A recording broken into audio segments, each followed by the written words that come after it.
उसके बाद टॉपिक आता है हमारा एसेंशियल ऑफ वैलिड मैरिज। तो क्या है, marriage is one of the essential sanskar of Hindu religion. Marriage is a holy union for performance of religion duties. Marriage is also need of the society. Society की भी need है और हमारी भी need है। तो चलिए, स्कोप क्या है इसका। Section 5 of Hindu marriage act explain the essential of valid marriage. Valid marriage बताता है हमें सेक्शन 5 हिंदू मैरिज एक्ट का।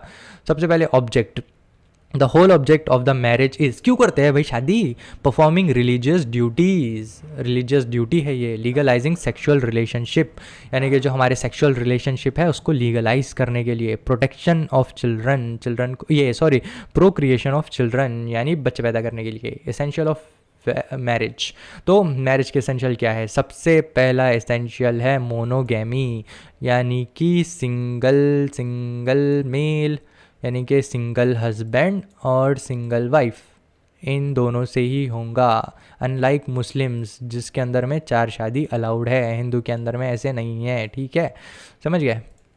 साउंडनेस ऑफ माइंड, माइंड की साउंडनेस, एड़े बावली की शादी नहीं करा सकते। एज ऑफ पार्टीज़, पार्टीज़ की एज होना चाहिए शादी करने लायक।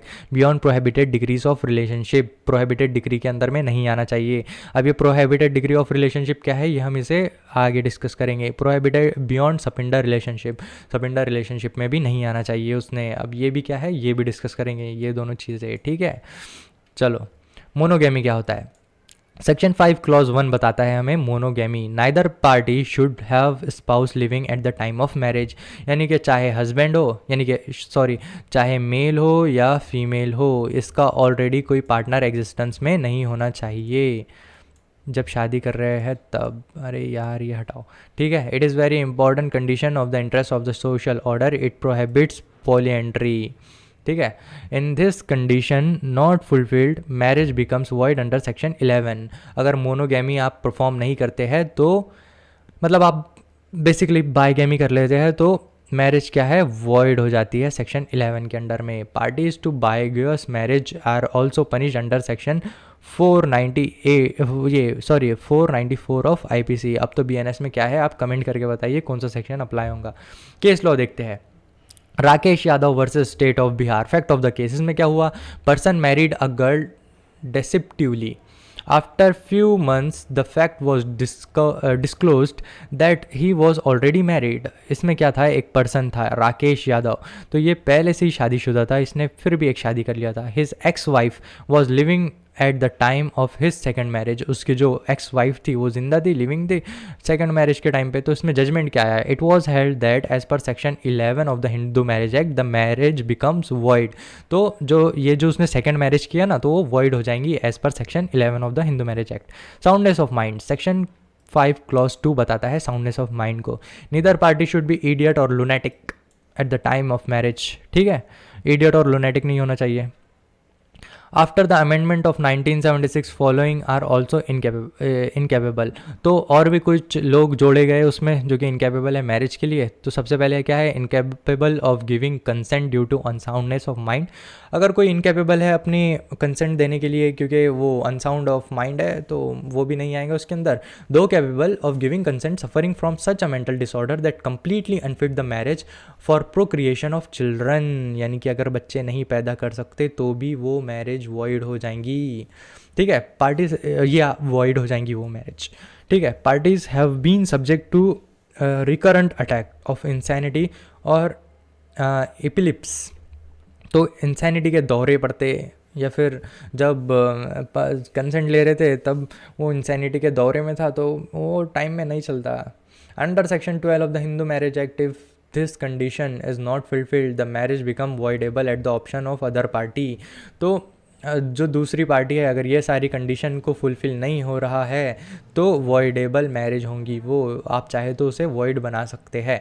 As of party, section 5 clause 3, the bride groom should have completed the age of 21 years and the bride should have completed 18 years of her 18 years of her age at the time of marriage. तो जो हमारा लड़का है वो 21 साल का होना चाहिए और जो हमारी लड़की है वो होनी चाहिए 18 साल की।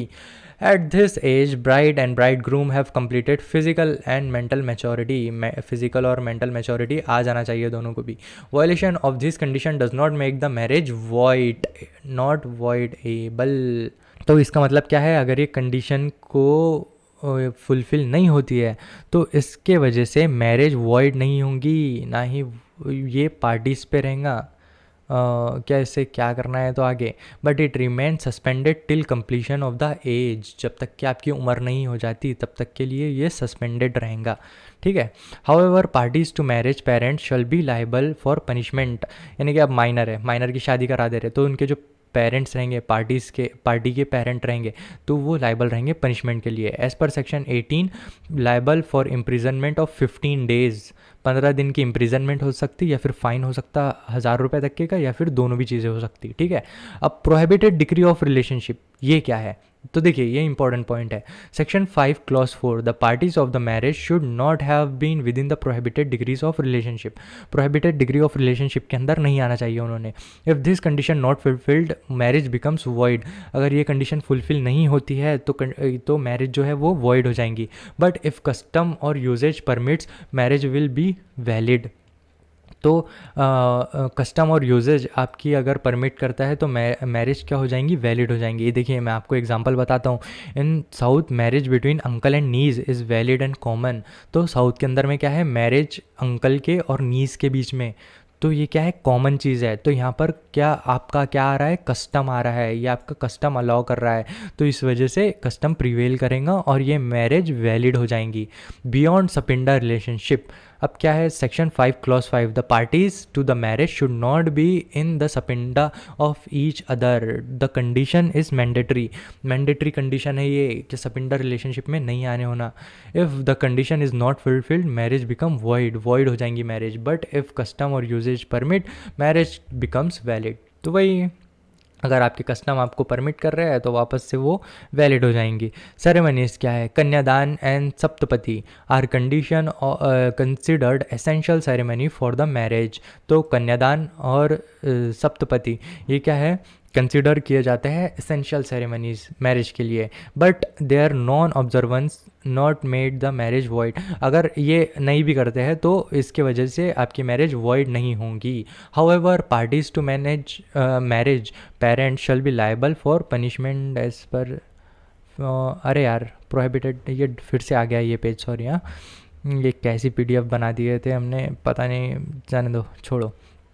तो कहाँ थे हम, मैरिज वैलिड होंगी अगर आपके कस्टम्स आपको अलाउ करते हैं तो। सेरेमनी ये हमने देख लिया था। फिर वॉइडेबल मैरिज क्या होते हैं।